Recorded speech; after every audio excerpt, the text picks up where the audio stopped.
Hey, you fish freaks.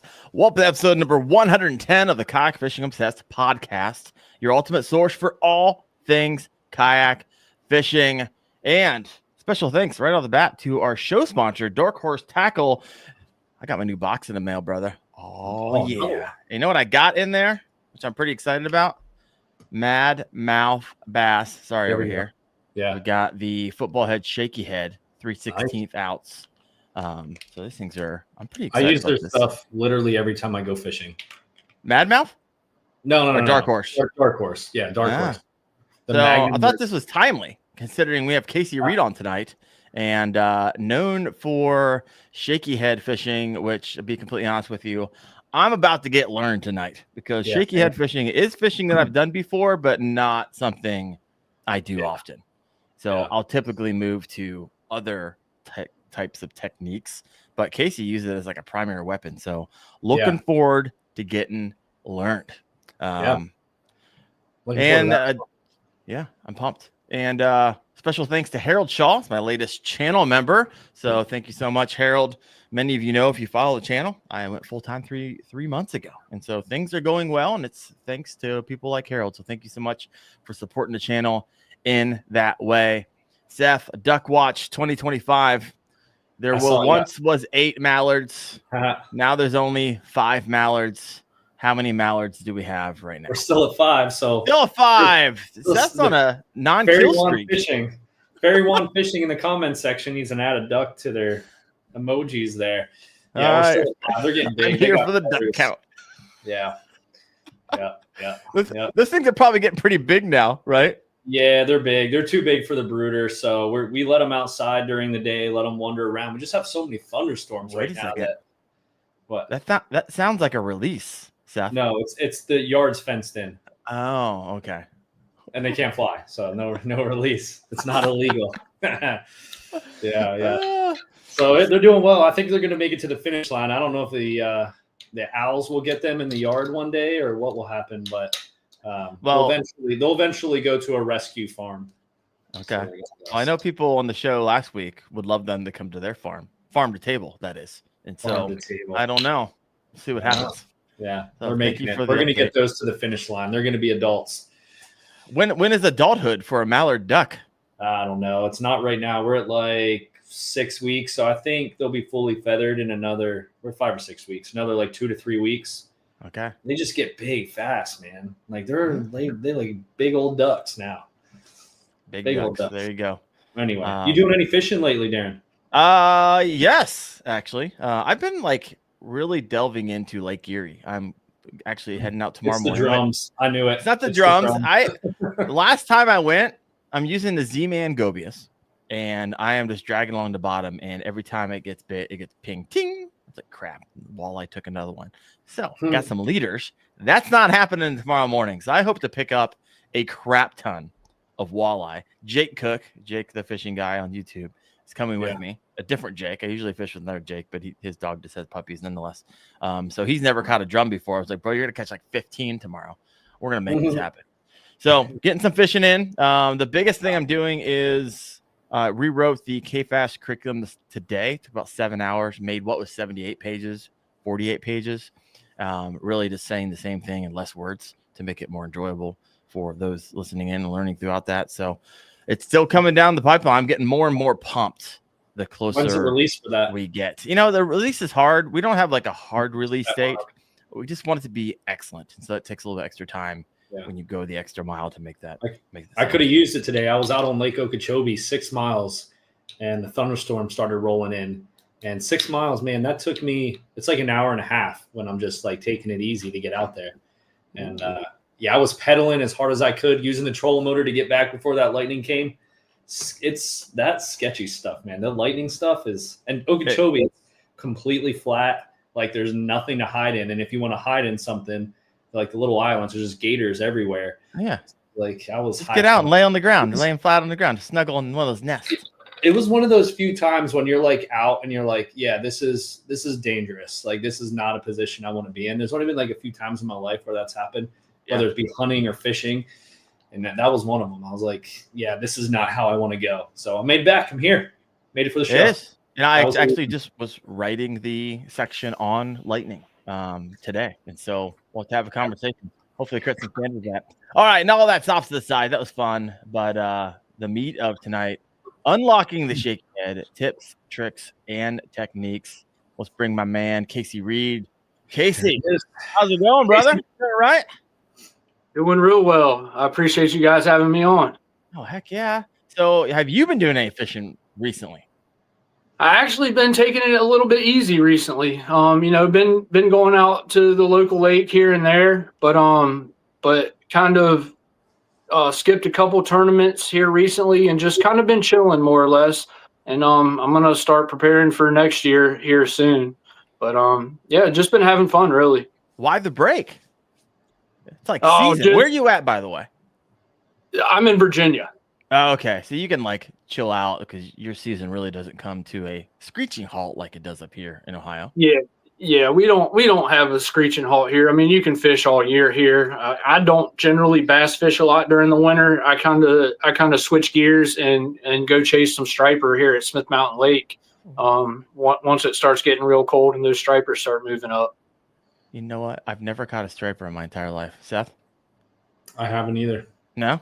White bass, not quite the same. White bass, got the white bass. I mean, I want to get a hold of it. I actually think there's some stripers on the lake near me. I just don't know how to fish for them. Casey, how do you fish for them? So live? I kind of cheat and I just go out at night and fish dock lights and find the bait and the stripers are there. When you find those lights that have been on for a while. Oh yeah. Yeah. They're not on everyone, but you fish enough of them, you're going to come across them. So, but stripers are hard to pinpoint in my opinion. Like I've never been able to just go out in the day and like target stripers. They're crazy fish, but they're so much fun to catch. Are they like on the move often? And that's the reason they're difficult to nail down? Yeah, they definitely move a lot. And a lot of times they're in a lot deeper of water too. So if you're not used to fishing real deep, and depending on the time of the year, obviously, but if you're not used to fishing real deep, it could be hard to fish for them all year long. But if you know what you're doing, people go out there and like, I think during the summer, they're out there throwing big spoons, jigging them up and down, in like 40, 50, 60 feet of water in the treetops and stuff and catching them. Man. But I haven't found out how to do that. But like I said, I'll go out at night and just throw, like a fluke on a jig head. And you can see them in the underwater green lights. You'll see them over there ambushing bait. And You'll be sneaking up on those lights, and you'll see the big shadows just rolling through there, and your heart just starts pumping, and it gets exciting. That's what I'm actually getting excited for in the next 2 months. I think we'll start thinking about doing that. I love it. You got some people over here in the comment section. Low life anglers saying hybrids on the bottom, troll spin baits. Valentin boys stop fishing. I find them deep in Mojave every time. Also said about 60 to 70 feet deep. Utopia outdoorsmen. Stripers are brutes. Well, looks like I'm just going to have to drive 30 minutes down the road to this one lake that I know has them. I just need to go with somebody who knows the crap they're doing. Because we don't have a lot of docks on the lakes around here. And so to find that setup is difficult. Probably not impossible. We'll see. All right. Well, folks. Say what? Striper on a shaky head, Darren? Yeah. I don't know. I probably have caught one on a shaky head before, but I don't think it's not something that happens very often. I bet. Well, Casey, before we hop into the tactical and you share your masterful ways of the shaky head with us, for listeners who may not know you yet, can you share a little bit about your background, how you got into competitive kayak bass fishing? For those of you listening in right now and you're not actually watching this, which by the way, Seth, we started putting the video podcast on Spotify and stuff like that, so you can listen to the audio and the video. There's a bunch of KBF trophies behind you. You got checks on the wall. It's a lot of fun. So tell us a little bit about your background. You do a little bit of content creation, but we talked in a green room a little bit, something that you're not super excited about. Yeah, I mean, it's hard to do that when you're just when you're tournament fishing all the time, it's just hard to focus on two different things at once for me anyways. Yeah. And so, yeah, the content creation side's kind of fallen off for me, but I'm still going to try to work on it and get better at it. Yeah. So how'd you get in? How long have you been fishing? How long have you been doing the tournament thing? So the tournament thing is probably, 10 years, I'd say 10, 11 years. Okay. I started, there was a little local group, had about 8, 10, 12 people in each tournament. And I'd fished with them for a year or two and, did pretty good with them. And then they kind of dismantled. And that was kind of about the time I found KBF and started fishing like online stuff with KBF. And they had a national championship. I think it was 2016 was the kind of first national championship. Okay. And, ended up going to that and just started. And then they started up the trail shortly after that and just kind of got real heavy into it. The more I fished tournaments, the more I wanted to fish. So nice. And, yeah. What tournament circuits do you typically run now? So I'll fish just about anything I can. Right now I've been really focused on Bassmaster, since they're the only like kind of national trail that's out there. Mm-hmm.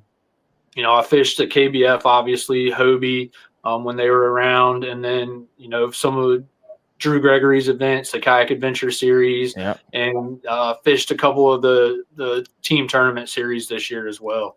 Nice. Are you doing any more of the KAS, or are you doing the national for KBF this year? Yeah, I'll be doing the national championship for KBF. I'm not fishing any more of the Kayak Adventure Series this year. We'll look and see what that looks like next year to jump into that a little bit heavier. Yeah. But we'll be fishing against each other down at the Nationals. So I'll see you down there on Gunnersville here in November. So are you going to Toledo Bend, Casey? I'm not. I'm going to skip out on it. Dang. Another one, Darren. All these people keep coming on. They're not going. I love it. That's 2 spots up for me. I'll be I've done good on Toledo Bend before, but I've also done really crappy. So it's one of those things, and I've kind of just told myself I'm done for this year. I'm gonna kind of just get set up and focused for next year and get ready to hit it hard again. I love it. That's awesome. I got Marty Hughes in the comments saying, 1, Casey's hammering. 2, see you both there at the KBF Nationals. So it'd be good to see Marty again. Last time I saw him was in Canada, first time. So I'll see him again here in November. And so Casey, a couple questions for you. If someone listening in has never seen you fish, right? How would you describe your style? I fish very methodically, but I fish very fast. I think most people would call me a finesse guy, but I like to think of it more as like a kind of power finesse. When I fish the Shakeyhead, I'm just kind of all over the place. I'm not sitting there just letting it soak all the time. I mean, there's times where you do that, but for the most part, I'm just casting at targets, getting that bait in there. If it's not getting bit, I'm just like moving on to the next one. I just, kind of moving fast, but slow. Like it's powerful.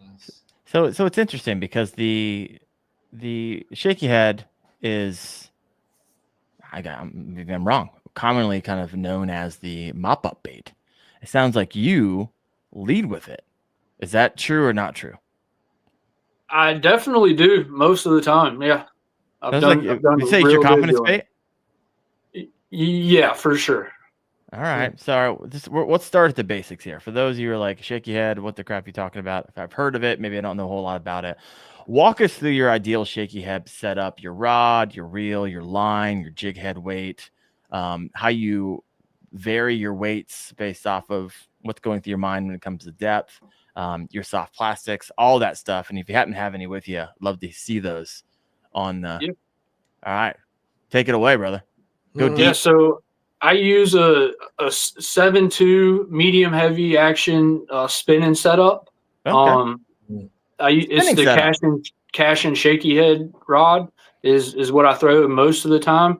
Every once in a while, if I need to like really like if I'm fishing a big point where I just kind of covering a lot of water on each cast, I will switch to a bait caster, and especially if I'm throwing a little bit heavier of a jig head. But yeah, for the 95% of the time, it's on a spinning setup. I use braid to a fluorocarbon leader. I'll use 20 or sometimes even 30-pound braid to a 14 to 16-pound leader on that. And I like having, I throw it in a lot of places. People would say that you have to have a bait caster to, horse a fish out of. Right in the middle of a laydown. I've pulled many a fish out of there with a medium heavy spinning rod. I would have lost money on that bet. Seth? What's up? I would have lost money on that bet. How about you? With what? Throwing a spinner? What you fish a shaky head on? Maybe I just have giant shaky heads that I've never used, and I keep looking at them, like, oh, that must be. Well, I guess I'm looking at. This isn't that big, so I guess that makes sense. Yeah. Sorry. There you go. Yeah, I'm interested to hear in the sizes, the weights, and all that. Yeah. Keep it going. So for a half ounce, definitely would be better on a bait caster, in my opinion. I throw 3/16. I don't know if you can tell. It's not huge, but that's the weight that I throw like most of the time. I use 1/8, 3/16, and 1/4 ounce is what I'll switch in between most of the time. Very rarely will I even go up to like a half ounce. Okay. If I'm throwing it on a bait caster, most of the time I am throwing that 1/4 ounce, just because I'm fishing a little bit deeper and trying to drag it a little bit further. So I want it to kind of stay on the bottom, when I'm moving it around.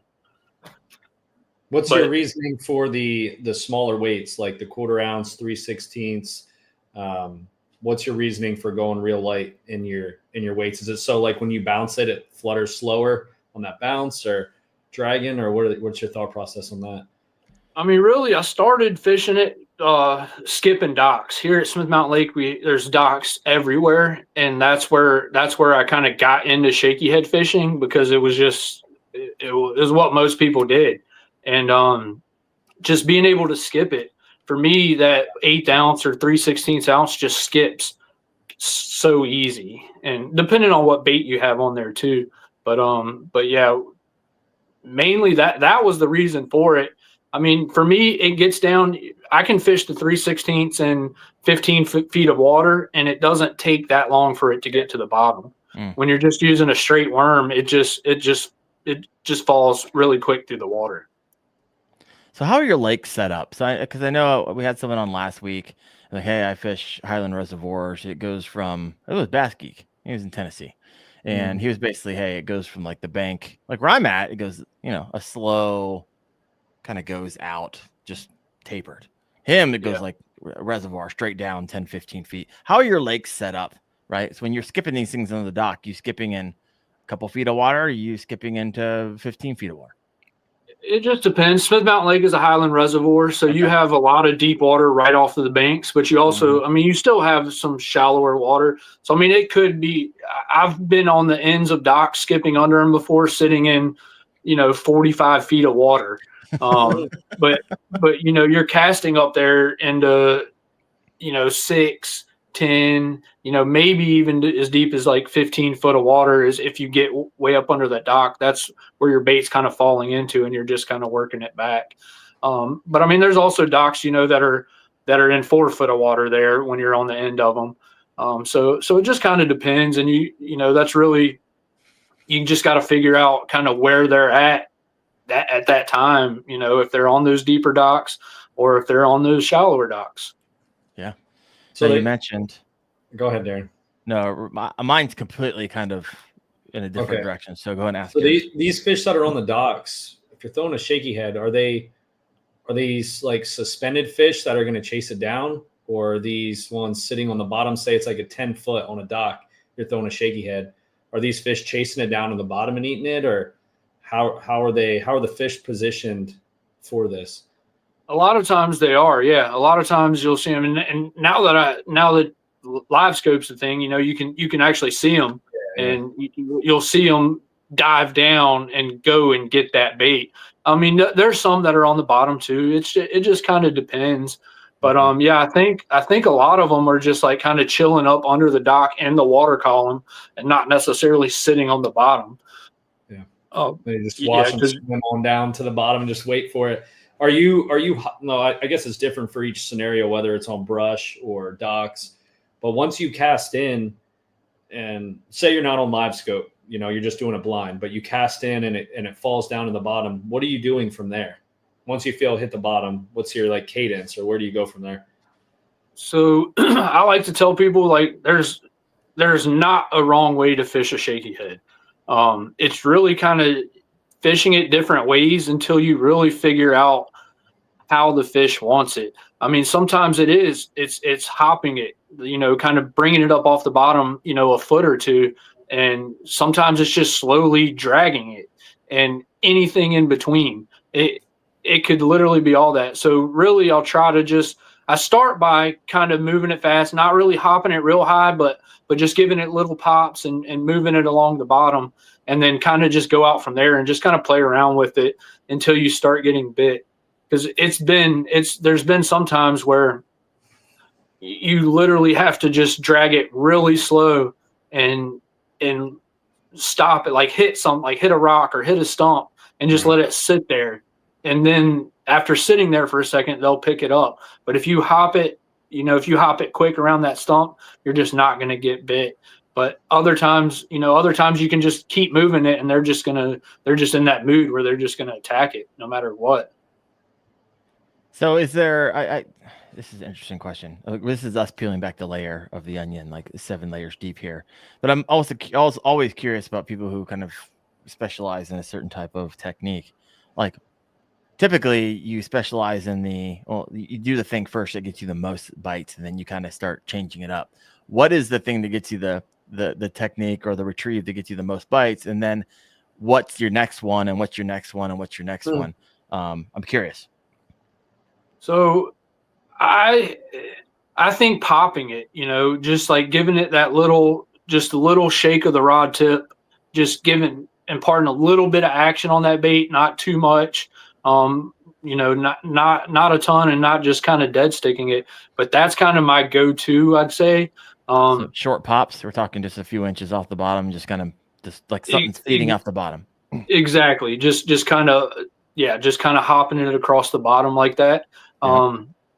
The biggest thing for me is, like I kind of hit on it earlier, when I'm not necessarily just like making long casts and bringing that bait back all the way back to the kayak.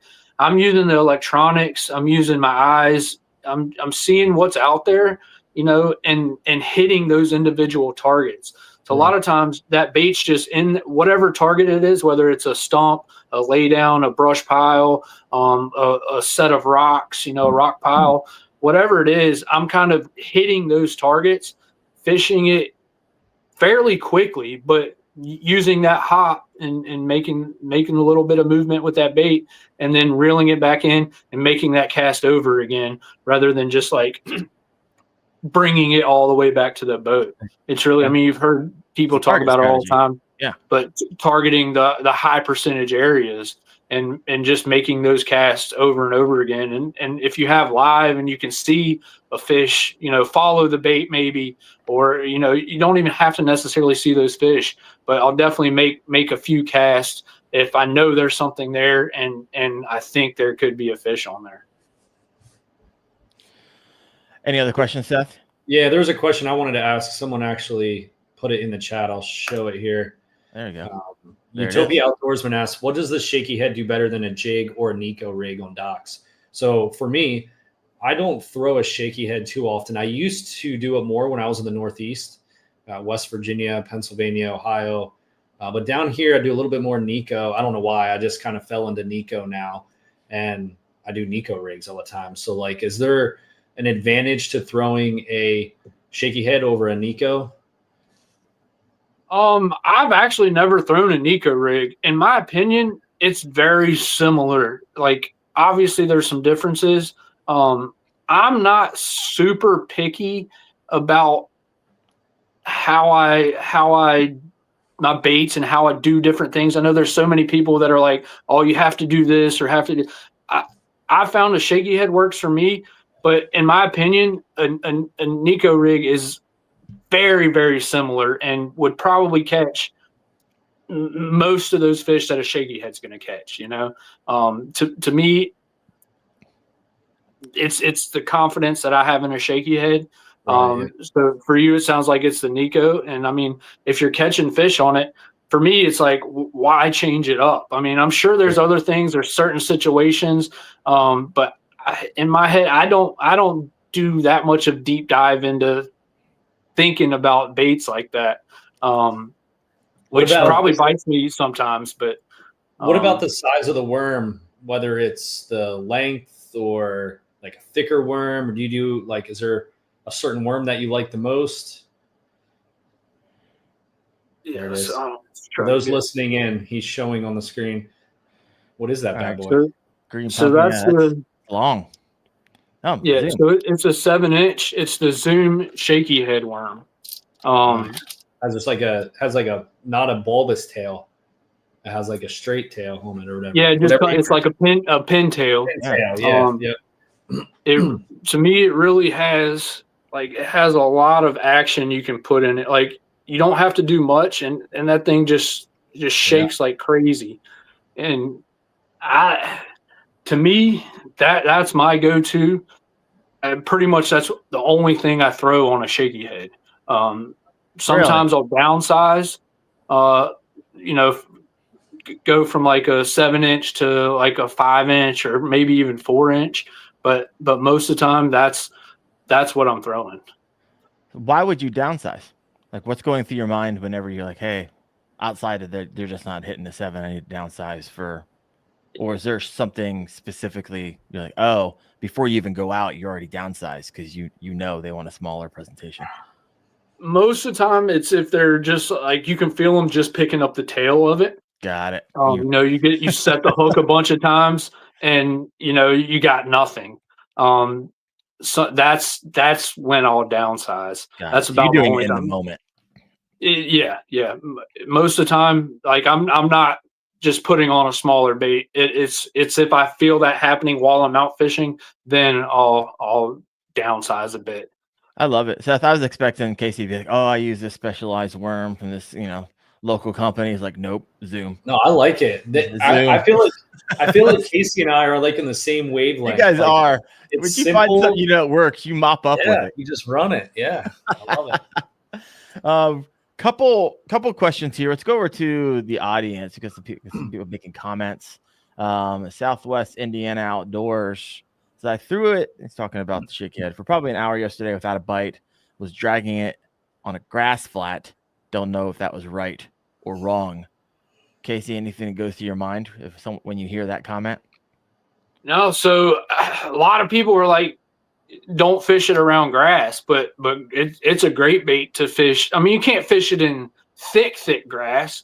I mean, it just won't get down, but I've caught a lot of fish with like sparse grass growing on points and stuff like that. And just being able to drag it through that grass, you can feel the grass ticking it. And I've caught a lot of fish doing it like that through like grass flats, which a lot of people will not pick it up and do that there. No, that's not what I'm thinking, but hey, you never know. So there you go, Southwest. You're not doing it wrong. You just might not have been there at that moment. And his wife, classic kayaker. Caught my first fish on a Shakeyhead last Saturday. I think it was a complete accident and not skill because I'm not even sure I was doing it right. Well, hopefully by the end of this podcast, you will understand a little bit better about how to fish, at least how Casey fishes. And like I said, there's no way to fish it wrong. So, I mean, if you caught a fish on it, you were doing something right. So, here we got Low Life Angler. I need to get the Shakeyhead in my rotation. I know it did great in Ohio. You and me both, brother. You and me both. We already answered that question. Bart Foster had a comment over here. Was the Shakeyhead originally used to target Alabama spots? Or do I just remember that because I grew up in Alabama catching them that way? I don't know. I don't have any reference there. I got a bunch of head shaking on the screen here. All right, let's head back a little bit because I'm going to go back to something you said earlier. You mentioned that you fish it on a cash and rod. Interesting enough, I'm going to be receiving a line of icons here shortly, and I'll be kind of rotating my rod lineup over to the icon series. What do you run? This is more just for me.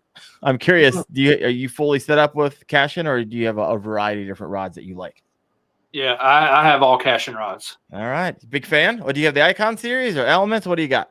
Yeah, I have the icons. I have a few of the Cruise icon rods. So the nicer icons. More expensive. They're all great rods. I absolutely love them. I mean, I've been using them for 4 or 5 years now. Oh wow! I absolutely love them. Nice. Now, what's interesting about the Cashin rods, if you guys aren't familiar, is their grip. Can you explain that a little bit, Casey? Because it's unique. It's not a wind grip or anything like that. Yeah, so the grip is actually like pretty hard. A lot of people pick it up and think it's going to like slip out of your hands, when you're fishing, when it gets wet a little bit, but it really, you can really hold on to it. It's not going to slip out of your hands. It actually, the grip being so hard actually helps you feel more from the rod tip. So anytime you get that bite, it's moving all the way down the rod and even into that grip. So you're going to feel it a lot better than you are with like a cork handle or any other kind of handle. Yeah, I like it. Now, I do believe the Element series is cork. When you get up the icon, they have the specialized wraps, but I look forward to getting my hands on them. I actually found a BFS Cashin rod earlier this season.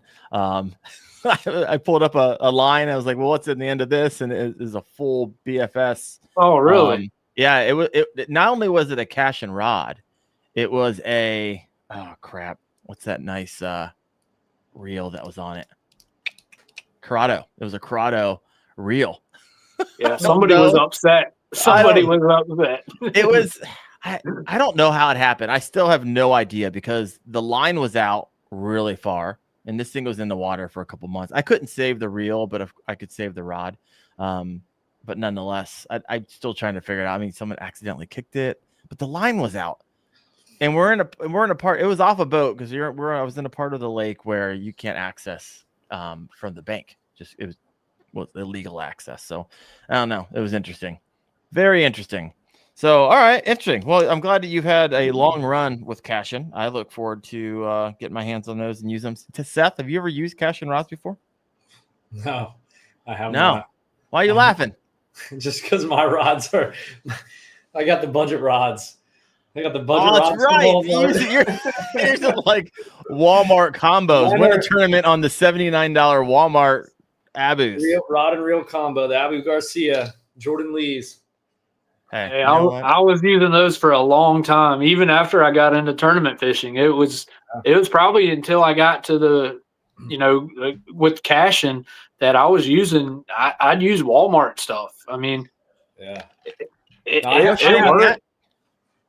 other rods. I have other rods as well, but those are like my utility rods that just go with me everywhere that I can throw pretty much anything on. But if I'm punching or top water, whatever, I switch it up. But just like a utility rod, those are good. The Abu Garcia and Jordan Lee's, they're like $70 for the rod and the reel, and they work well. I have a Lose Xfinity stick combo I'm going out with tomorrow as my my drop shot rig, and so hey man, I still use some of that stuff for some of my specialized rods. Now this is interesting. I was thinking about this, Casey, because when I was using just the Lose Xfinity stick for a long time, you can see some of my videos when that bright orange or bright green spinning reel, I could barely handle a 6-pound bass. When I got into lure specific rods, it really was a game changer for me. It's like, holy crap, that's how a rod's supposed to handle that lure or handle that bass on that lure to get that hook set correct or to. It blew my mind. when you want, it's not inexpensive to do it. I understand that. But once I started getting more and more into the sport and started investing more and more into the sport, did you notice that, or Seth, did you notice that as well when you start getting to lure specific rods? Did you notice a noticeable difference, or kind of like, meh, maybe it's just me? And reels too, like ratio reels, like using the right ratio for like crankbaits and like, yeah, absolutely. It makes a huge difference. Makes a huge difference. You can feel the fish, you can cast better, you can reel at the proper rate, and your hand doesn't get tired when you're cranking it. Yeah, like those are, using the correct rod makes a big difference, especially if you're tournament fishing where you have a variety of different things you're going to be doing throughout the day. You need like a specific rod for the technique that you're fishing and make a huge difference. But yeah, what about you, Casey? I'm sure you got the cash in lineup. Yeah. I mean, it makes a huge difference for almost everything for me. I mean, for the longest time, I used just a medium heavy, throwing every single thing I could. But like, really, for me, like for like throwing a spinner bait and like a chatter bait, they make a great rod for both of those. And the kayak series specifically, we had the chattergrass rod, and that was an absolutely amazing rod. And actually, I think they've gotten rid of the kayak series now, but they are making gonna make the chattergrass rod in the Icon, I believe. And that's an absolutely amazing rod. So if you're at that point where, hey, you've been using the multi-purpose rod and reel, and you're thinking, hey, should I upgrade to, maybe you love fishing the chatterbait, and it might be a good idea to do some research, find a chatterbait rod, or whatever it is that you love to fish or fish the most. That's where it makes sense to upgrade, right? So it's definitely worth it if you've been bouncing it around in your head and you're listening in. Got a bunch of comments over here, Seth. Yeah, I have a question too before we hit the comments. Yeah, let's do it. I'll go over here. So could you hold up one of your hooks, either Casey or Darren, whoever has one handy? So back when I used to, oh, you both got, okay. So look at Darren's keeper and look at Casey's keeper. Do you see how Darren's like points up away from the tip more than yours, Casey? Do you ever, like when I used to twist my worm on, it would make like this little rainbow, and it used to drive me nuts. Now I used to push him down and bend the keeper down. Makes sense. Do you ever have any, like, is there, I don't know, it just didn't look streamlined, right? It just had like this little rainbow in it. Did that ever cause a difference for your fish, or? I don't know that it necessarily, I don't know if it did or not, but yes, I've definitely noticed that. And I actually was messing with this one. I tried to not have it bent down at all, which I may have had it bent down at all, but a lot of times I'll take it, if you can see it now. Oh, wow. It's bent down. So when I thread my worm on there, I'll use my thumb and push it all the way down. And I think that does a couple things. Like you said, it makes the bait way more in line when you Texas rig it on there, but it also keeps that hook point open where the fish gets it around there, and it has more room to get in there and get its mouth on it. When you set the hook, you're more likely going to have a better hook set on that. Okay, so you bend yours down then pretty low. I do, yeah. All right. I see. Yeah. I didn't manipulate. That's always a good question.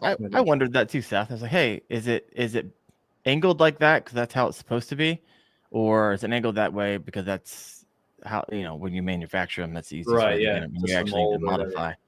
I don't know. There's a video in there. A video to be made. Yeah, hacks. The other thing about the hook keeper on there, or the bait keepers on there, on this bait in particular, it's fairly fine wire, so you can bend it easier. And also, like I was mentioning, if the fish happens to clamp down on that, it's gonna give a bit. That way you can make sure you still get that hook in it, rather than, so a lot of people are scared. They don't like throwing the keepers like this because of that, because they're like, it just, if the fish gets the whole thing in its mouth, when you set the hook, it's going to hit that wire, that bait keeper, and force its mouth open where you're not going to get that hook set. But having that softer wire bait keeper on there is a little bit better in my opinion. I would imagine, tell me if I'm wrong, just by how this hook is designed, you don't miss many hook sets once they get to bite. You pin them in the top of the mouth often, I would assume. Yeah. Interesting. All right, I got the comments over here. Might have to have a comment and then talk about it. So Utopia Outdoors, does this work well on both largemouth and smallmouth? Yeah, it definitely does. Smallmouth and spots. Somebody commented something about spots earlier. Yeah. I don't know if it was made for spot fishing or not, but it definitely catches spots. Catches smallmouth, catches largemouth, catches catfish. Oh, really? Pick up some. Yeah. I love it. I caught the occasional big old catfish. Caught a catfish on a Senko today. Really? Yeah, I do that about once or twice a year. It's like, what the crap? Didn't have pliers either. Oh, awesome. Yeah. Yeah. You had your hand all open. Yeah. Oh, yeah. Fun stuff. Scarvy said, Seth is lose all the way. Antonio Statco said, I use an ugly stick. Hey, man. Heck yeah. I know guys that love their ugly sticks. Oh, yeah. Abu. Let me see here. Southwest Indiana Outdoors says, Seth, it's okay. It's okay as a dad to be running those budget rods. Haha, 4 kids here, so I get it. 100%. Right. Seth has kids and a brood of ducklings. That got a whole farm. I know you got a farm in your neighborhood. Yeah. Got a lot of mouths to feed. Yeah, right. SoCal, Fishman, Jordan Lee's got them. Buy 1, get 2 free. Holy crap. $35 each. Bought 6 of them. Great deal. I feel like every time I go on the internet, I see everyone else getting these sick deals, but I never really ever come across them. I don't know. I'm happy for everyone else, but one of these days, just when I walk into a Walmart where you could walk away with, spending $50 and getting a year's supply of fishing lures and tackle. Antonio Stratko. This is a loaded question. Guys, give me some great setup recommendations. I've been skunked the last 3 times I've been out. Antonio, I'm not going to answer that right now because I need a little bit more information from you. So where are you fishing? Water temp, river, you fishing lake, you fishing pond, what state? And once you give us as much information, then we'll come back and circle back and answer that. But right now, that's impossible to answer. We'll keep on keeping on. All right, so whenever I think Shakeyhead, I'm like, oh, it would make sense that you use some type of bulbous tail that has air in it, right? So it sticks up in the air, or use some type of Z-Man so it floats and sticks up in the air. But your Zoom does not. Have you tried the floating type lures and worms and like, nah, I haven't noticed the difference? And you just go back to your Zoom, or what? The only time I really use, I'll use Z-Man baits every once in a while when I'm skipping docks, just because they have a little bit fatter profile. The the Fatty Z or even the Mag Fatties.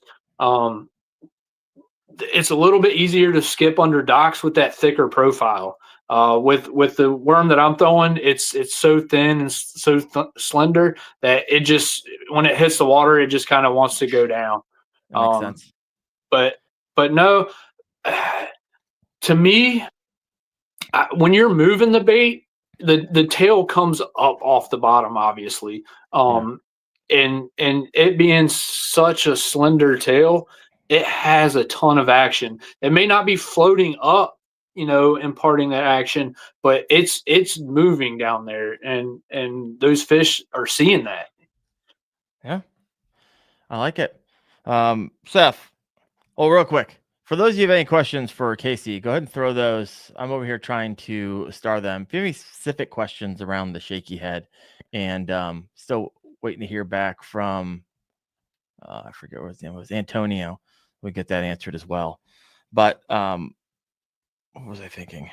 I had a question here, and I'm writing them down, and I don't think all right. So you scope, and first off, and 3 questions came to my mind now. One, I want to know what boat you're running. So let me write that down. We'll get there in a second. But when you're scoping, one, what are you using for FFS? Mega Live. Mega Life. So you're an early adopter. You're an early adopter of electronics. At least that's what I've been told. Is that a correct statement? Earlier Yeah. than So most? I mean, when I think it was like 2018, 2019, I got a 10-inch screen on my kayak, and I was like one of the only ones that had that. I'm not going to say I was the only one. There was definitely a couple people that had like a 9 and 10-inch screen, but like there was very, very few people. And I was definitely an early adopter of getting a bigger screen.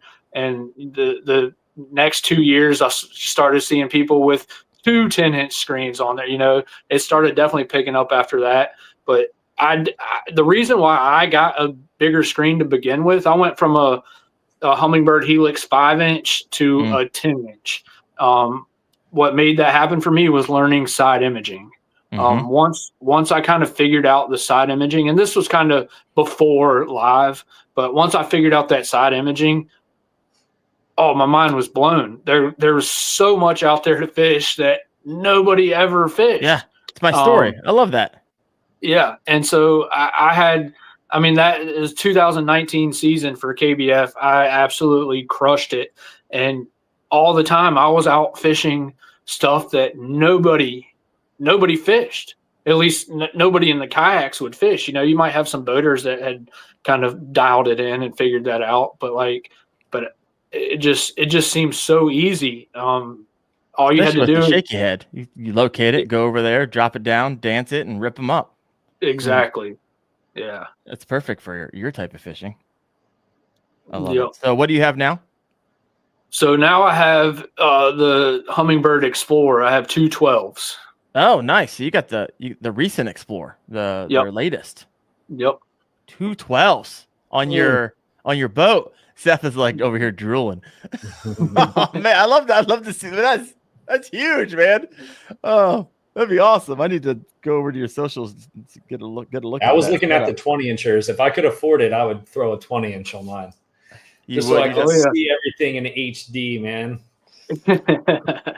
I love it. So I asked the question about scoping is because one, I'm going to be getting an Eagle Eye 9.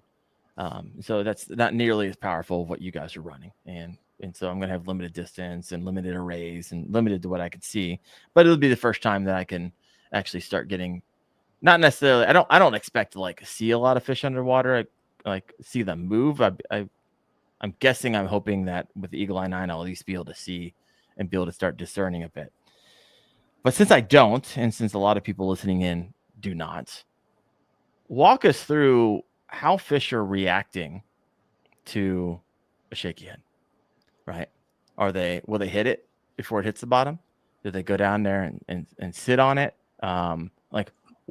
Just walk us through some scenarios in your head that you specifically remember, like, oh, I would never have known that if I didn't have this type of visibility.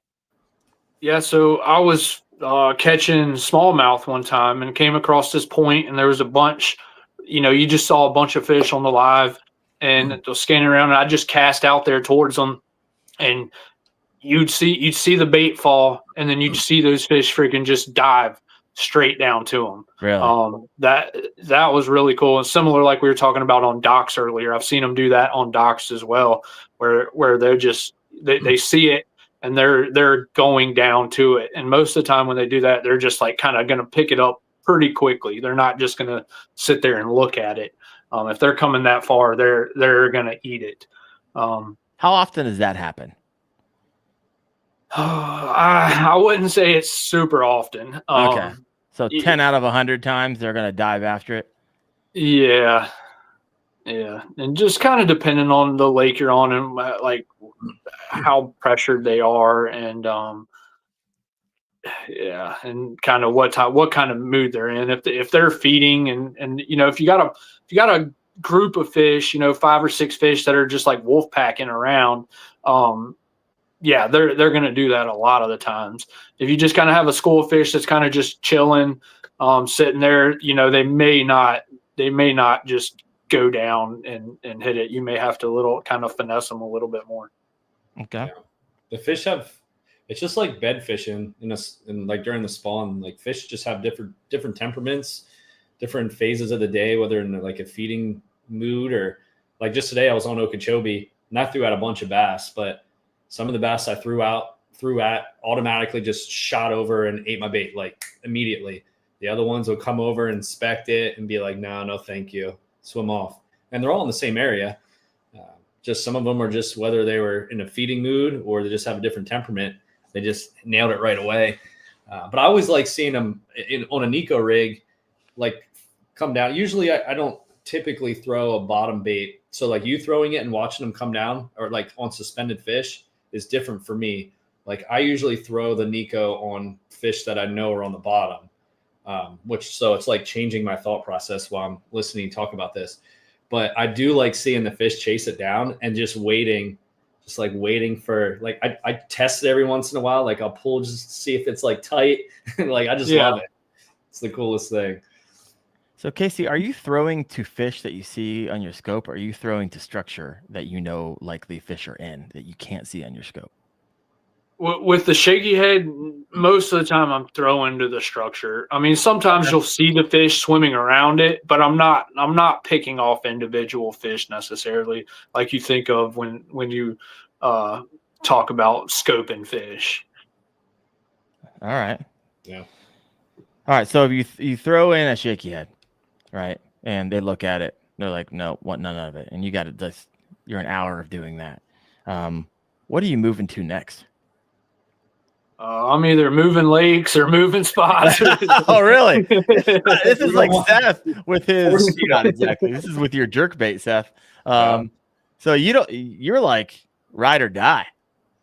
I mean, more than I'd like to admit. Yeah. I mean, obviously, I'm probably going to try throwing something else in there, but like, there's been a lot of days where I've lived and died by the Shakeyhead. So, it just works so much of the time that it's so hard for me to change it up and do something else. Is there ever some type of lake structure or cover like, hey, I just can't get this through there and you have to move? What is your like second confidence?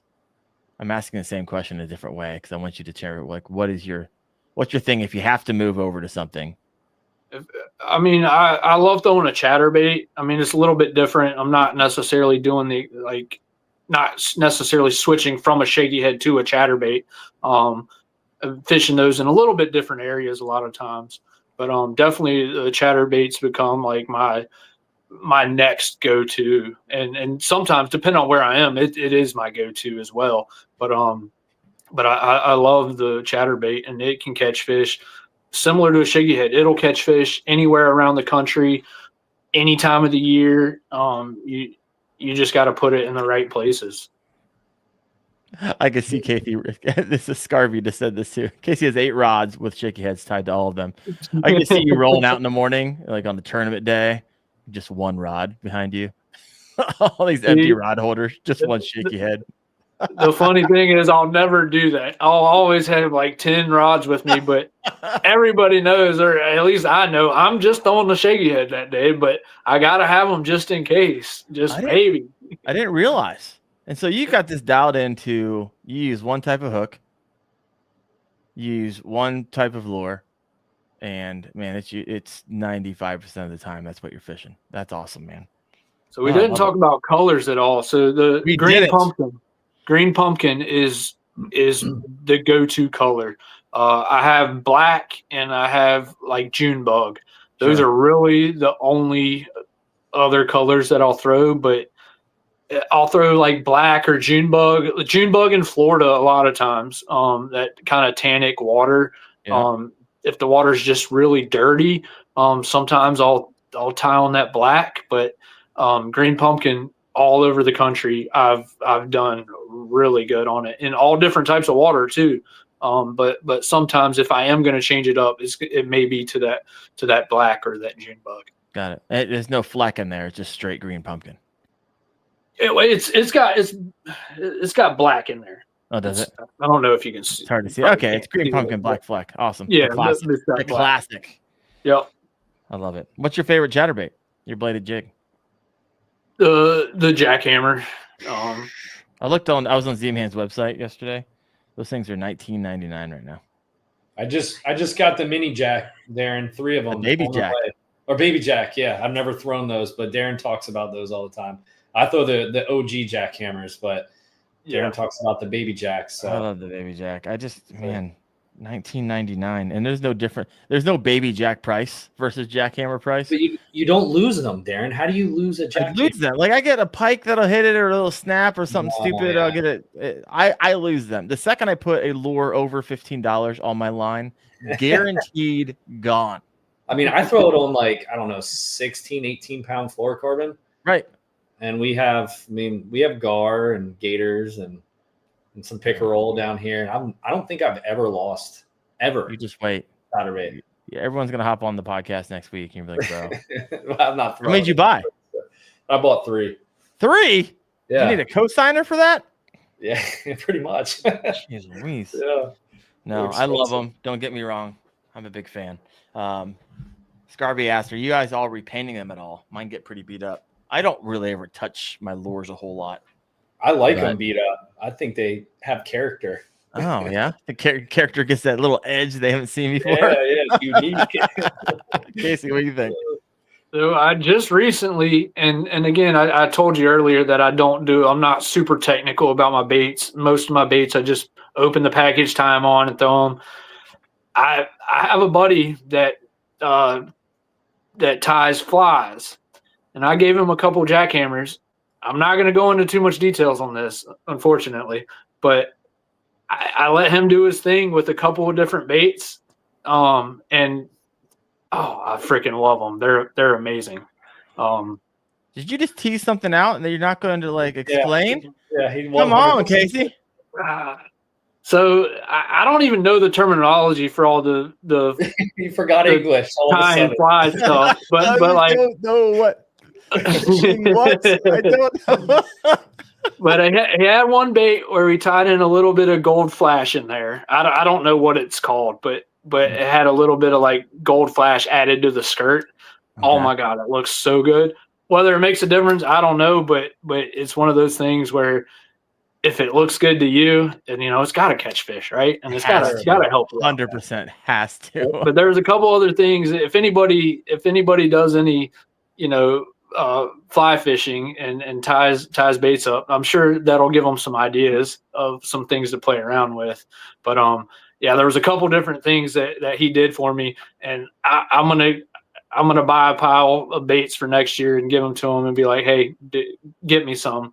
And it's one of those things that I don't think it makes a huge difference, but it's something that is different. When you have some of these fish out like Gunnersville or different places, they're seeing chatterbaits all day long. Boats are just circling around throwing the same baits a lot of times. So if you can get something that just looks a little bit different, acts a little bit different, I don't know. I'm not an expert, but I would say that would help at least talk a couple fish into biting, a couple more. Yeah. So I mean, I like to think it's kind of fun to get into like, I think I have something here that's a little nuanced. So I hear you. Utopia Outdoorsman. I lost 2 jackhammers recently to pickerel. I cried. I hear you. Utopia.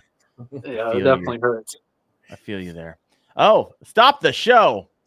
Antonio Statko said, does green pumpkin work in Washington? And he gave me $1.99. And I will stop the show. I will stop you mid-sentence, Casey, if someone gives me money to answer a question of theirs. So I don't blame you. Yeah, green pumpkin freaking works, in my opinion, everywhere. Every state, freaking, I would say every country. I mean, it's just a classic. I don't get wrapped up in colors. I actually did a video. I'm surprised it didn't go like super go.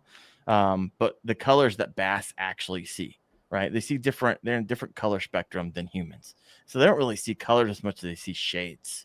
And so green pumpkin just must be one of those money shades, because I've been all over the country. I've been Canada, you name it. For that black green pumpkin black fleck. If I'm buying a lure and it's the first time, it's going to be some variation of green pumpkin black fleck, June bug, and black for darker waters. But your thoughts, Casey? Any additional commentary there? Yeah, I mean, I don't think there's anywhere green pumpkin wouldn't work. I mean, obviously, times it's not always going to work everywhere, but like, yeah, it's going to work if you have clear water for sure. It's definitely a bait I'd tie on and try if I were you. So there you go, Antonio. If you, I believe Antonio's the one saying I was skunked. If you want to get off the skunk train, head over Wendell Fishing and just get off this, go wacky rig or freaking tie on a Ned with green pumpkin, and you'll be money. I got 2 videos on that. Just type in Wendell Fishing and Ned rig and wacky. If you want to get off that skunk train, that will get you off of it pretty fast. Wolf of Walmart said, "Hey, don't let Wendell fool you. He got one free off me." We're talking about the jackhammers. We had a little tournament. I went down there and fished against him and John from Creek Fishing Adventures. And if you won either most fish, first fish, or biggest fish, you get to reach into somebody else's tackle box and pick something. So of course I picked the biggest and most possibly. Felt around a little bit, felt that blade. Yeah. Like, oh, $20. $20. I felt him like cringe a little bit when I pulled it out. I was like, yeah, I know I got him good. Yeah, 100%. So what's man, we're already at an hour. Let's talk a little bit about your rig, right? Let's talk about the Old Town. It looks like really quick before I hop into that question, Seth and Casey. Casey will know what this is for. This is something new coming to Wendell Fishing. Seth, any clue what propeller this is? It's orange, so orange. It matches a sign in the back of Casey's. It does match a sign behind Casey's head. And if you can't read that, it's spinning it the correct way. Is that a Torqeedo? It is a Torqeedo. I got a Torqeedo ultralight sitting up in my living room, and I'm pretty pumped about it. Also, I let all the juice out. I also have a RVR coming to my house next month, so I'm going to put this on the RVR, and I'm going to go flying, like literally flying. I might put wings on my kayak and just take all kinds of goodies there, Darren. I know, man. Holy smokes. When you have friends in low places, good things happen, right? So do you run a Torqeedo, Casey? What do you run on your Old Town, and what do you have? I don't. I have the autopilot. It's the Minn Kota. Oh, there you go. Yeah. All right, so walk us through your rig, your 24-inch TV you have on it. How do you have? I had a question that popped up over here. How in the world do you cast with 2 12-inch screens, and how's that placed? Is it on a command center? Just walk us through your whole setup. So I have it on the rail. So I have them stacked basically, one over top of the other. It really doesn't get in my way. A lot of people think it does. I mean, if I'm skipping sitting down, it may kind of get in the way a little bit, but it doesn't affect me much. And I like having them on the rail versus like this kind of center console that a lot of people are going to now. Yep. Just because it keeps that deck free. I'm able to kind of move around on the deck and not have any issues. I can prop my motor up and get to the prop if I need to, if I have any issues with, getting weeds on it or getting fishing line on it. I just have easy access to it and to be able to move around in the cockpit. So having them on that rail, I've thought about switching it up and kind of going in the center on a bar across, but I just don't think that would work well for me. Yeah. Now, have you been running Old Towns for a long time, or how long have you been in Old Towns? Yeah, so I think it's since 2017. Oh, wow. All right, you've been there for a while. Actually, probably before that. That was when I joined the team. Was the end of 2017. So yeah. Full disclaimer: he is on team on the Old Town team. He's been for a long time. What kayaks have you ran through over the years? So the Predator 13, a paddle kayak. That was before they had the pedal drive. Still before the pedal drive, I had the Predator MK, which had the option to put the motor in there. It was just kind of like a beefed up Predator. But I didn't have the motor on that one. And then I switched to the PDL. And then since then I've gone to the autopilot, and I've been in the autopilot since it was released in 2020. Oh, okay. I'm assuming you can upgrade your boats fairly easily. So you decided, no, I'm staying with the autopilot. I love the autopilot. All right. So what I'm curious, I've seen the stacked mount. Like for instance, I was with Austin Hoover. He has the stacked mount on the command center. I don't think I've ever seen a stacked mount on the rail before. What marine mount is that? I'm curious. So it's actually two different mounts. It just places one over top of the other. So the mount for the lower one is actually just one that I've made. I got some starboard and cut it out in the shape of the base for the graph, and then to add on to the track. It's kind of like a T, and I bolt that to the track. And then I have the ram mount, I think the D size, the kind of bigger one. Okay. And that sits right behind it, but I push it forward to where it's like literally stacked on top of the other one. Got it. Nice. Do you run a stern mounted motor at all to get to where you need to? You just use your bow mounted. Just the motor with the autopilot. Got it. All right. Well, this is I'm curious, what's something on your kayak that's like, hey, I have something unusual on my kayak that most people don't, and I love it. Do you have anything like that? I don't think so. The biggest thing that I've done that a lot of people are doing it nowadays, I've raised my seat up quite a bit. It's so much nicer having that seat higher up. A lot of the kayaks, even with yeah, I mean, it's got two positions. You can raise it, have it in the raised position, but I've raised it like 3 or 4 inches above that. Oh, so you did modifications on the risers to get it. Yeah. All right. And it's just so much better being able to sit that high. I guess technically you probably lose a little bit of stability, but that kayak's so stable, and most kayaks nowadays are so stable that unless you're in 4 or 5 foot waves, you're not really worried that much about raising the 4 or 5 inches. Yeah. Squirrel. Yeah, I get a lot of comments because some of the videos I talk about having seat risers, like everyone just loses their ever loving mind.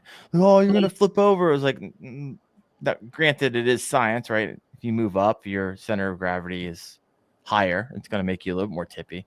It doesn't automatically mean you're going in the water either. Well, and we're standing in these kayaks a lot of times anyways, so it's definitely not any worse than that. And I do say if people want to raise their seat to be careful if they start getting in some rough water, to know that it's gonna, you did lose a little bit of stability. You're gonna tip a little bit easier, but as long as you're aware of that, I think and if you can lower it back down, then if you get in that rough water or think you might be in that position where you might tip it, then go ahead and lower your seat back down. But yeah. Seth, what did you say? It was like, just go ahead and sit on the floor. If you can't lower your seat back down, you have to. Easy. Just sit right on the floor and keep on trolling. Do what you got to do. Squirrel Fishing over here says, I guarantee I have something on my kayak that no one's ever seen before. By the way, Squirrel, thank you so much. He sent me one of his squirrel fishing T-shirts in the mail. So nice. I'm going to be wearing that here shortly. Squirrel. Squirrel, come on, you got to let us know what is the thing you have in your kayak that no one's ever seen before. Got to know now. All right, got some other comments coming in from the audience, and if you haven't done so yet, please help me hit that like button. It's one of those things. It's like, please, we have 43 live right now. I would love to someday, after we get off the show and I go check the likes, and actually it said like 43 or 45. It never does. It's always half. So help me out. Can they where are they liking from? Do those likes? Most people are listening in on YouTube. I do have some people, coming in from Instagram. I guess people watching on Facebook. The majority of the people, and there's people going in and out as well. So maybe I guess I need to say it more often. All right, we got Ruben over here. Go Team Old Town for the win. Utopia Outdoorsman said, I love the autopilot, but it's slow to get from A to B. However, once you get there where you're heading, I think there's nothing better. Ruben said, I'd gladly trade speed for spot lock. So I like it. Yeah. I've never had spot lock before. I fish with a buddy that has it, and oh my gosh, yeah, Yeah. It's amazing. And like that guy said, I wouldn't switch the speed for the spot lock. A bunch of my buddies that I fish with a lot, they have, the big torpedoes. Oh, yeah. And yeah, they're leaving me in their dust. But then we get to the fishing spot and I may be a couple minutes behind them. But when I hit the spot lock and the wind's blowing, 10 to 15, and I'm just sitting there making cast after cast and they're trying to work their motors, they're like, "Oh man, I need spot lock." I'm like, well, it's a give and take. So I mean, it's not necessarily for everybody. The speed's huge. I mean, I'll give it to you. The speed is huge, but so is the spot lock for a lot of people. So you just do both. And you can't fish tournaments like that, but hey, if you like fun fishing, I know some kayaks, if it's rated for it. What did you say, Seth? Yeah, that GPS, like I have the XI3, so it's called Pinpoint, but Spot Lock, that was one of the, like, there's game changers to like level up your fishing and competitive fishing. And for me, being able to sit on one spot and make casts in the wind, or especially for scoping, like if you're trying to track individual fish, it's like so hard to scope and then like steer with one hand, pedal, like it's really difficult. So like having that Pinpoint Spot Lock and just keeps you at one location to keep hitting targets, that was a game changer for sure. I'm always nervous though, because I fish with the guy often because he's an officer up in Cleveland and he has like Monday, Tuesday, or Wednesdays off every week. So we always go out. And Jake, you guys know Jake, probably see him in my video falling out of his kayak a couple times recently. Yep. Well, the first time he fell out, he got what someone in the comments said, he got spot rocked, which it frizzed out on him and just took off and he just flipped out. Casey, you ever had that happen to you? I've never got dumped by it, but I have been. You got to be careful when you're spot locking around bridges, especially because it'll lose signal and it will go absolutely crazy. I've been slammed into some bridge walls before because of that, and I've learned to not spot lock around bridges. There you go. Squirrel Fishing said, Jake is all over my feed. That video is at like 1.3 million right now, him falling in the water. And everyone's like, oh, it's fake. It wasn't fake. I just came around the corner and what happened was, and I never actually shared the story, so I can share the story here. We were on Lake Erie. He found a walleye net up on the shore. But those things are massive. And he's like, bro, this is like $120 net. I was like, sweet. And he couldn't put it in like one of his rod holders, one of the 17 that he has, because they're all full. And so he laid it on his deck. And when he moved forward, he tripped over it, and that's when he fell in. And so, but it's the second time in a row because he got spot rocked the first time and then tripped over the net the second time. All right. Utopia Outdoorsman says, got to be careful coming out of spot locks when your previous speed setting was 10 and you hit the prop button.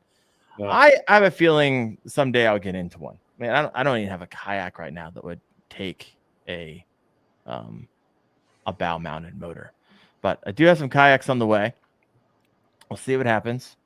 I was told I'm getting a flux jet, which I'm excited about that because no one's actually ever tested that. Might be getting myself in the Old Town at the beginning of the year. I got an RVR coming my way. You're gonna need another garage. I'm selling my BKK. Just sold my inflatable to make room. There's some other ones too. Oh, the Keho, Kajo, the Camino Journey, that new company that's rolling out a fleet of them. Hopefully going to be getting in one of those outposts. So I'm going to be in a variety of different kayaks next year.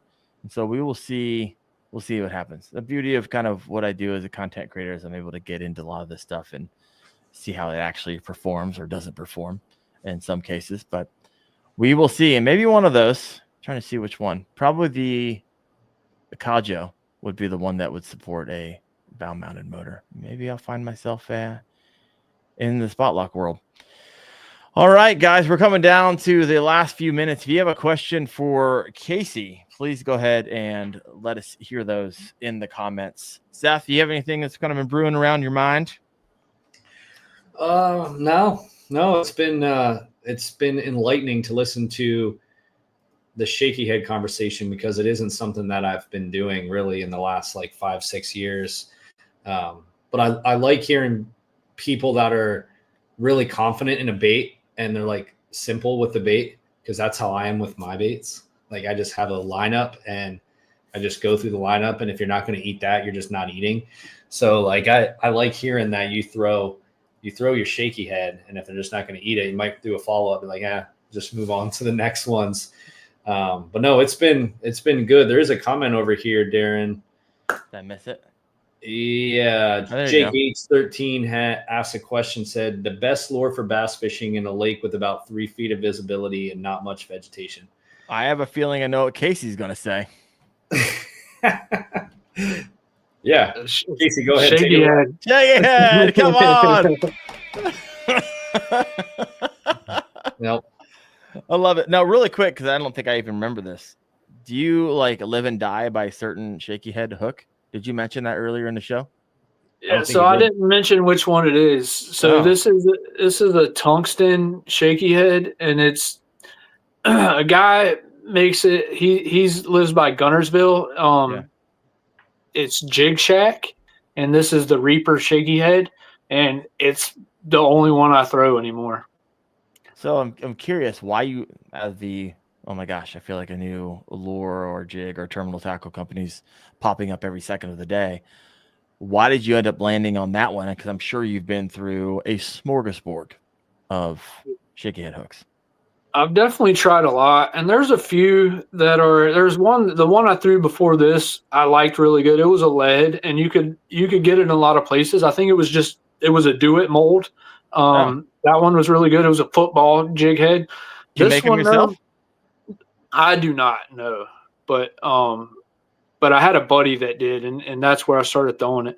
But this one, if you can kind of see, it's a little bit round head. It's like a round head, and it's been like smushed a little bit. It's very similar to a football head, but like an arky head. I think they're called like arkies a little bit. Yeah. A little bit of arky jig heads. Yep. Yeah. Yeah. So I don't know what it is, but for me, it doesn't get hung up a ton. I can pull it through some thick cover, and it just works for me. Huh. That's good. The tungsten is great as well. I mean, you can really feel, again, pairing it with the cash and rods, you can literally feel everything. If you're taking a little rock, a little tree limb, like you're getting a bite, you're feeling every single thing with that harder tungsten and those cash and rods. Is there a line that you die by? You've been fishing for a long time. So I've recently I use the Yozuri line now. Okay. You say now, you must have went through some. I've definitely used some. I've used like Sunline. I've used it all. The Yozuri line has been pretty good to me recently, and I really like it. It's cheaper than most of your other line, and they have a factory that they make it in, and it's not, and that's the way they're able to keep the prices down on it a lot, is that they're actually making it there in house, and it's been some great line for me here recently. So yeah, okay. I'm curious. Have you ever seen I'm just thinking out loud now. So this is a football head. So this would make sense that this is going to get caught up in the grass. Yours with the arky, I believe, Seth, you're correct on that. The arky style jig head. I wonder if you've ever seen a shaky head with any type of like, almost like a swim jig, where it really comes through the grass if you wanted it to. Have you ever seen that type of setup before? I can't say that I have. I mean, not like it just comes to more of a point. So it gets through grass. I don't know. Just thinking out loud. I'm sure they're out there. Everything is out there. But man, Casey, thank you. We got another question. Almost closed down the shop. Almost landed that plane. Scarvy, are Shakeyheads good year round? All water temps. What's your thoughts on that? They are. Yep. And any water temps. In the winter when it's, you can use a little bit bigger of a bait if you want and slow down your presentation quite a bit if it's depending on where you're at and around the country. But if you have a real cold winter, you're going to definitely want to slow it down a bit. And when it starts getting warmer, when those fish are more active, you can definitely move it around a bit more. But yeah, all year round, you'll be able to catch fish on it. Yeah, I love it. Well, folks, That's a wrap for tonight. I got to get up at 4:00 a.m. or tomorrow morning and head up to it. You're not going to feel bad for me once I say I'm heading up to Lake Erie to go fishing. But we will see what happens there. But wanted to give a shout out to the show sponsor, darkhorsetackle.com. And you get stuff like this in it, right? And you get to learn on the show about Shakeyhead. So now I not only have a hook, I have some soft plastics in this box that I can hook up, literally start fishing tomorrow if I wanted to. Johnny Bennett, thank you so much for a couple bucks you throw this way. Great show. Appreciate your comment there. But next week, folks, we have the elusive Greg Blanchard on the show. I literally had someone, because I posted it out there, like, hey, I can't believe you got Greg to come on your show. He's really hard to get a hold of. I was like, well, I saw him at ICAST and was like, hey, might as well ask him in the moment. So I have him on the show. We're going to be talking about September bass fishing, so that should be a good one. But Casey, thank you so much for dropping the knowledge bombs around the Shakeyhead. I have a little bit more confidence to tie this up, kind of know a little bit more about what I'm doing thanks to your years of experience in figuring out what works and doesn't work. So thank you so much for that. If you haven't done so yet, please hit that like button. But I'll see you next Tuesday night at 8:30 p.m. Eastern on the Kayak Fishing Obsessed podcast. You guys have a good one. Thank you.